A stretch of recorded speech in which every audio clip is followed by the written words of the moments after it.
What's good, Wizards fans? It's your host, the real Ed Oliver. Today, we're going to preview the first preseason game for the Washington Wizards and then go over some injury updates. Let's get to it. You are Locked On Wizards, your daily Washington Wizards podcast. Part of the Locked On Podcast Network, your team every day.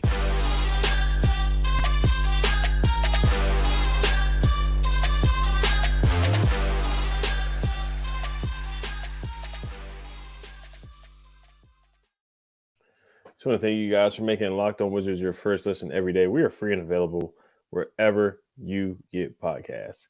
Today's episode is brought to you by Jase Medical. Empower yourself when you purchase a Jase case, providing you with a personal supply of 5 antibiotics that treat 50-plus infections. Get yours today at jasemedical.com. That's Jase medical.com. And it's your guy, the real Ed Oliver, riding solo by myself today. My guy, Brandon Scott, is a little under the weather, but he should be back and ready for the preseason game tomorrow. I am super excited just for preseason basketball. I'll watch any kind of basketball that the Wizards are involved in. I know he is the same. So we're going to preview that. I'm going to preview that game at the end. First, we're going to talk about Daniel Gafford's media day. We didn't get a chance to get to talk about that. So I'm going to bring up a couple quotes from that and then some injury updates for practice that we got in practice today. And Daniel Gafford and Denny Avdia. So I'll go over those pretty quick to start off, actually. So this is from B. John Todd. He works with NBC Sports Washington. Wes Unseld Jr. did his interview after the practice. And Wes Unseld Jr. says, Daniel Gafford was a full participant in practice today. Good sign for his elbow recovery. Also, an update on Denny. Unseld didn't say specifically, but did mention everyone was at least a partial participant. Wes Unseld also went on to say that he'll wait to see how things shake out, but sounds generally optimistic about the team's overall health. So that's good news about Daniel Gafford and Denny Avdia as well. I think they both will be ready for game one. Daniel Gafford possibly could play tomorrow against the NBL team. I want to get their name right here. I'm going to pull them up here. The Cairns Taipans. So I'm probably butchering their name. Cairns Taipans. I apologize for getting their name wrong if I am mispronouncing it, but I know we're going to hear their name a bunch tomorrow night on the broadcast, so I will learn how to properly pronounce the name. But let's get to a couple of Daniel Gafford's press conference comments that I thought stood out to him. This question was asked by, it was either I can't remember who exactly asked it, but they just asked him what he worked on this offseason. He said he wants to work on spreading the floor for his teammates. I basically interpreted that in him saying that he needs to space the floor instead of spreading the floor. I think he meant to say space the floor, which could basically mean the same thing. And just to add a 10-foot jumper to his game. Of course, he needs to get stronger, just get that base strength there because he does get pushed around a lot. He is falling on the ground a lot, so I do see that a lot. We all see that. There are times where he's dropping the basketball. I want to see him improve on that. Just having better hands and being ready to catch the ball. Good. He's a great lob threat, good catching lobs, but sometimes when he's catching the ball in traffic, he needs to work on that. Just being stronger and setting better screens, not getting in foul trouble. So those are some of the things that I want to see him work on. He didn't say that, but he really talked about spacing the floor. That is certainly something I would like to see him work on as well. I'm not expecting him to go out there and be a knockdown three-point shooter or anything like that, but he could definitely add a free throw jumper, just a pull-up jumper or a face-up in the post-up jumper. I would like to see him add that as well.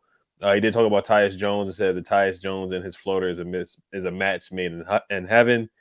And Gafford also said he wants to be more vocal on defense. He did say defense wins championships unless it's a buzzer beater on offense. I thought that was pretty funny. But he talked about Wes Unseld Jr. and the best thing on defense that they're trying to work on is implementing the togetherness on defense. So we'll see if they can improve on that. He also talked about, he said they really are a fast-paced team now, and that's something he's really looking forward to. That is one of the big differences we're going to see this year. He said he really loves getting up and down. We know that because he's a great lob threat. He's a rim running big. He also said seeing the pieces that we have get up and down, the change of pace, the change of style coming into Washington. He's also talked about the player development aspect. He's excited to see that how locked in they are on player development, on the player development side as well. So we've seen the coaches talk about player development. That's just something that they really, really are honing in on. You see the coaching additions with David Vanderpool and Brian Keefe, just the revamping the coaching staff. Will Dawkins has brought it up numerous times. So, and it's a big rookie year for Bilal. Corey Kispert, Denny is a big year for those guys too. So how do they develop this year as well? Daniel Gafford, how does he improve this year as well? So Johnny Davis included. So development, a lot of guys have brought up development a lot. I think that's a buzzword. Pushing the pace has been a buzzword or buzzwords for everybody in the presser. Shooting and development as well. Daniel Gafford also joked around with the pickup game. He talked about his elbow injury and how he fell as well. Went to the doctors, got that checked out. He also said that we just in the pickup games talked about the open gym that they've been having that they had before training camp started. He he said, "We just got to get Kuz to stop calling timeouts." So that is hilarious that Kyle Kuz was calling timeouts in pickup games. I guess Kuzma wants it to be as realistic as possible and as close to a game situation as possible. Daniel Gafford on the injury that is supposed to sideline him 2 to 4 weeks. He said, "I'm just going to take it one day at a time. I want to make sure I come back 100%. And once again, another quote, he says, "We really are a fast-paced team," and he's excited for the season. And the team's mindset is to be at our best. Jordan Poole had an interview after practice as well, where he said Daniel Gafford could resemble the dynamic. Jordan Poole himself, and Daniel Gafford, they could resemble the dynamic between James Harden and Clint Capella. So every year I feel like somebody comes in from a new team and they say how excited they are to play with Gafford and how much of a lob threat he is. I know Will Barton said it last year. Spencer Dinwiddie said it 2 years ago. So I do want to see it really, really happen this year. And I think, Russell Westbrook did a great job getting Gafford the ball a lot off of lobs, easy layups, dunks, all kinds of stuff. I think Russell Westbrook really got the best out of Gafford. That was when Gafford was really at his best when we traded for him. And he came over from the Bulls. I thought that was probably one of the best trades that we've seen under the Wizards. Just the way he played that second half of the year, he made our defense better. Our offense was better with him. So I want to see him get back to that. But of course, he needs a point guard or a lead guard that can really, really set things up for him and make the game easier for him. And that really gets him to play. That can really play to his strengths and get the best out of Gafford. Lobs, rim running, dunks, all kinds of stuff like that. So I'm excited for Gafford's season. He should get about 35 to almost 40 minutes a game because we just don't have many bigs. I mean, Gallinari's your backup 5. If Gafford can stay healthy and stay out of foul trouble, I think he can give you 8 boards a game, 10 points, 8 boards a game, and a lot of double-doubles and a lot of blocks, at least 1.5 blocks per game. And he's averaged 1.5 blocks a game for sure in the past. So just cut out some of the Shaqtin' a Fool moments, a strong base, not getting pushed around, staying healthy, not setting illegal screens, not going for pump fakes. But I think Gafford can really have a good year. So I'm excited to see how he plays. So, all right, we're going to move on to the preview here. But before we do that, today's episode is brought to you by the Jase Case. The Jase Case provides 5 life-saving antibiotics for emergency use. All it takes to get a Jase Case is fill out a simple online form, and in some cases, jump on a quick call with one of our board-certified physicians, and you can get a Jase Case. Don't be caught unprepared. Everyone should be empowered to care for themselves and their loved ones during the unexpected. You just never know what can happen. You see what happened with the pandemic, so the Jase Case is super important, even for something like a common cold or a sinus infection. The Jase Case really comes in handy use. Is very, very clutch as well. It has all the antibiotics, all the things that you need to get through a tough. And it's wintertime. It's flu season coming up. All kinds of stuff out there in the air. So you want to get yourself a Jase Case. You can get $20 off on these life-saving antibiotics today from Jase Medical by using my code LOCKED ON at checkout on jasemedical.com. That's JASE medical.com. All right, so let's talk about the preview here against the Cairns Taipans. So they do have Bobby Klintman. He is a big man. He went to Wake Forest last year. That's a guy that I would look out for. Or that's the guy that I'm definitely circling on the list. Just looking at some of the stats, Patrick Miller, he's 31 years old. He's averaging 19.7 points per game already for the Taipans. Don't forget, they're in the NBL league.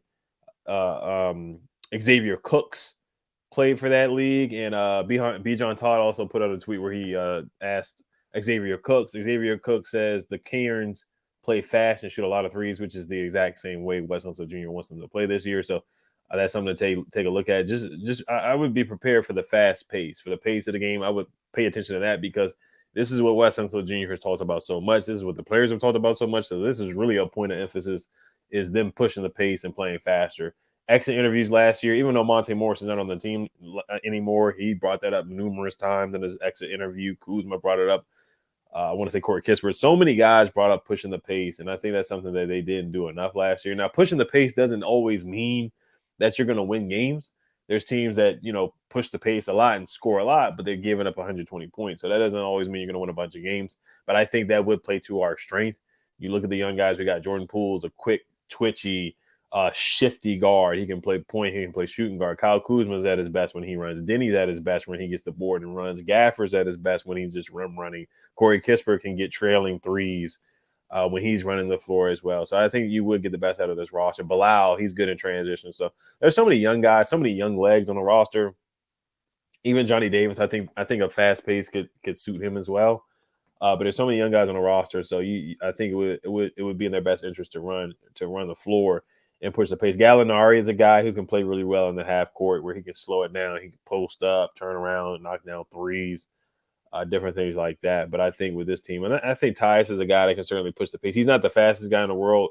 He's more of a steady Eddie point guard, a guy that just doesn't turn the ball over. He can settle the troops down when it is getting a little out of control. But I think he's a guy that can push the pace as well. So, it's something to look forward to. So that's what I'm looking for in the game. Individual players, just pulling up their scouting report here for me, just kind of stat watch. And there's a guy named Bull Cool, 6'8". That's a pretty cool name. They don't have his age on here for Bull Cool. Everybody else, they have their age on here. Sam Wadenberg is leading the team with 8 boards. Bobby Klintman is coming in second with 7.3 boards a game. 20 years old. Like I said, went to Wake Forest. Looking at his numbers, now I know he did enter the draft and he pulled his name out.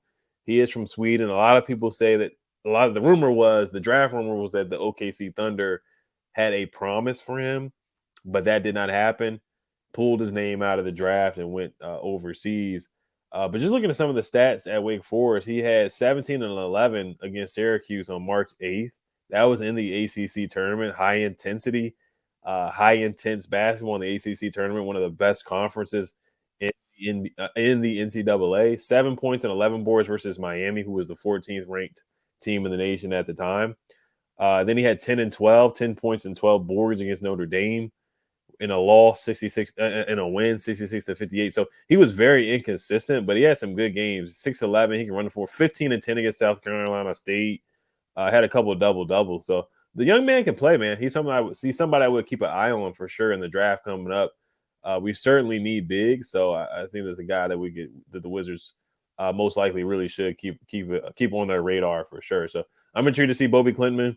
Other than that, I'm just not too familiar with a lot of guys. Pat Miller, I got to look him up. He's 31 years old, but he probably played for a power conference team in the NCAA a couple of years ago. So those are the guys to look out for. But individually, I'm gonna pull up the depth chart. Guys that I'm just looking at and that I think are gonna get a lot of playing time. Jordan Poole, I don't know how much he's going to play. He's fully healthy. Denny, we'll see if he plays or not tomorrow night. But I'm not gonna really put a lot like a minute prediction on him. Like guys like DeLon Wright, a veteran, not sure how much he's gonna play. You know, if you kind of look at it like in the NFL preseason, they do sit a lot of their veterans. In the NBA, it's different. Like I was watching the Lakers. Anthony Davis played a good amount of minutes the other night. I didn't see LeBron. Steph played. Andrew Wiggins was playing. Klay Thompson was playing. So it's not really like the NFL where they just sit their guys the whole preseason. I think in the NBA, they do try to get some burn and get some run for sure. I know there's some preseason games going on tonight. So I expect Jordan Poole to play. I expect Corey to play. Let's see who starts. If Denny does not play, does Bilal get the start in the game? If Gafford does not play, is Muscala starting at the 5 or is Gallo starting at the 5? So those are some of the things I'm looking at. I just want to see them run and get up and down and practice what they preach. And they talked about so much shooting. So I want to see the shooting too. And most importantly, I want to see how they defend. I know this is an inferior team on paper. The Wizards are supposed to be the better team. They're supposed to win by. I haven't even looked at the spread on FanDuel yet. I don't know if they have it up yet, but you can bet on preseason games. But I want to see them win by at least 20 or 30 points. I think this is a game that they certainly should take care of. I'm looking on FanDuel now to see if they have the spread or the over-under or the money line on there. They don't have it just yet, but I'll definitely take a look at it tomorrow. But, DeLon Wright, defensively, how does he look? How does Jordan Poole look defensively? Corey Kispert has preached about improving defensively. How does he look? Johnny Davis, confidence. I could say it 10 to 20 times. Confidence about Johnny Davis. How does he play? How does he shoot the ball? How does he work offensively? Is he getting separation? Is he creating separation for himself? Is he knocking down open threes? Same thing with Bilal. Don't hesitate on any threes. If you're open, shoot it. Just shoot it. Who cares? I mean, we care if you make it or not, but please take the open jumper. Johnny Davis, please don't hesitate to take the open jumper. Denny, if he plays, don't hesitate to take the open jumper. How does his shot look? Does that look improved? He talked about improving his shooting a lot. And Kyle Kuzma, we know he's a bucket getter. Same thing with Jordan Poole, the pool party. So it's going to be a lot of fun to watch Jordan Poole first time, see him in a Washington Wizards jersey, just to put on a show out there, crossing guys up, just putting on a show, step back jumpers, getting to the basket, creating easy looks for guys, just putting on the show for sure. So I'm intrigued to see that. And Tyus Jones, some people say they don't want him to start, but he certainly should start. I mean, he's a veteran. He's a guy that, when Ja Morant didn't play, he stepped up, averaged 18 points a game when Ja Morant doesn't play. So this is a big opportunity for Tyus Jones, and I think you're going to see how much of somewhat of a floor general that he can be and get guys open looks. And Corey has talked about Tyus Jones asking him where he wants the ball. So Tyus Jones is really making it a point to make his guys comfortable and get his guys open looks. But Scala too, Gallinari, some of the new additions. Unfortunately, Landry Shamet will not be available, so that would open up more time for Johnny Davis. Who else? Pat Baldwin, if he plays. Ryan Rollins. Definitely want to see those guys. I definitely want to see how Pat Baldwin looks because he had an up and down roller coaster summer league. He had one good game and one stinker out there. Rollins, I thought he was at times the best player on the floor in the summer league. So I want to see how does he defend? Is he going to pick up full court like he did in the summer league at times, just being a pest, getting his hands in the passing lanes? I really wish Vucevic was here. I really wish we could see him because we just don't have a big that is developing at this point. Xavier Cooks, we'll see how he does. Since he's familiar with the Australian League, he was the MVP. So does he look like in his MVP form with the Wizards? And Eugene, of course, you got to keep an eye on him with the two-way contract. Pat Baldwin, Ryan Rollins, already talked about those guys. Taj Gibson looks like he's going to play. So everybody should get some burn for the most part if they do suit up tomorrow night. So those are the things I'm looking for. I named about a million things, but I'm certainly looking for that defense. And just pushing the pace and knocking down shots because that's just something that they preach over and over again. So that's it for me. That's what I want to see. If I had to chime in about the fashion show, I guess I'll chime in a little bit real quick. I didn't mind it at all. I think they had some fun. You look at other teams, they have fun too. You look at other guys in media day, Jimmy Butler looking like Dennis Rodman, with his hair in media day. So that's my 2 cents on the fashion show. And I'll leave it at that. And let's focus on basketball, man. I'm excited, man. I can't wait. Even though it's just preseason, I really can't wait. I'm super excited.